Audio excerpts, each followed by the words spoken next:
ನೋಡಿ, ನಿನ್ನೆ ರಾತ್ರಿ ನುಗ್ಗೆ ಸೊಪ್ಪು ಹಾಕ್ಬಿಟ್ಟು ರಾಗಿ ರೊಟ್ಟಿ ಮಾಡ್ಕೊಂಡಿದ್ದೆ. ಏನು ಚೆನ್ನಾಗಿತ್ತು ಅನಿಸುತ್ತೆ. ನಾನೇನೇನು ಹಾಕಿದ್ದೀನಿ ರೊಟ್ಟಿಗೆ ಅಂತ ತೋರಿಸ್ತೀನಿ ನೋಡಿ.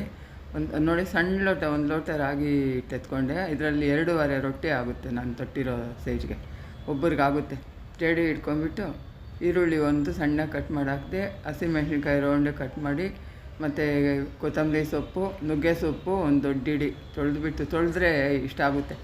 ಮತ್ತು ಹಸಿ ಕಡಲೆ ಬೀಜನೇ ಗುಟ್ಬಿಟ್ಟು ಹಾಕಿದ್ದೀನಿ, ಎಳ್ಳು 1-2 ಸ್ಪೂನು, ರುಚಿಗೆ ತಕ್ಕಷ್ಟು ಉಪ್ಪು, ಮತ್ತು ಸ್ವಲ್ಪ ಚಿಲ್ಲಿ ಫ್ಲೇಕ್ಸ್ ಹಾಕ್ಕೊಂಡಿದ್ದೀನಿ. ನೋಡಿ, ನಾವು ಯಾವ ಲೋಟದಲ್ಲಿ ಹಿಟ್ಟು ಹಾಕಿದ್ದೀವೋ ಅದರಲ್ಲಿ ಒಂದು ಅರ್ಧಕ್ಕಿಂತ ಸ್ವಲ್ಪ ಜಾಸ್ತಿ ನೀರು ಇಡಿಸುತ್ತಷ್ಟೇ. ಸ್ವಲ್ಪ ಮೆತ್ತಗೆ ಕಲಿಸ್ಕೊಳ್ಳಿ. ಬಿಸಿನೀರೇನಲ್ಲ, ತಣ್ಣೀರು ಹಾಕ್ತಾಯಿದ್ದೀನಿ.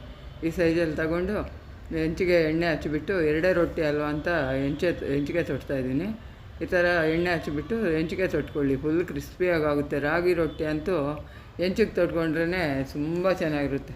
ನಾನು ಎಳ್ಳು, ಕಡಲೆ ಬೀಜ ಏನೆಲ್ಲ ಹಾಕಿದ್ದೀನಲ್ವ, ಇನ್ನೂ ಜೀರಿಗೆ ಹಾಕೋದು ಮರ್ತದೆ. ಸಖತ್ತಾಗಿರುತ್ತೆ. ಮಾಡ್ಕೊಂಡು ನೋಡಿ, ತುಪ್ಪ ಹಚ್ಕೊಳ್ಳಿ, ಚೆನ್ನಾಗಿರುತ್ತೆ.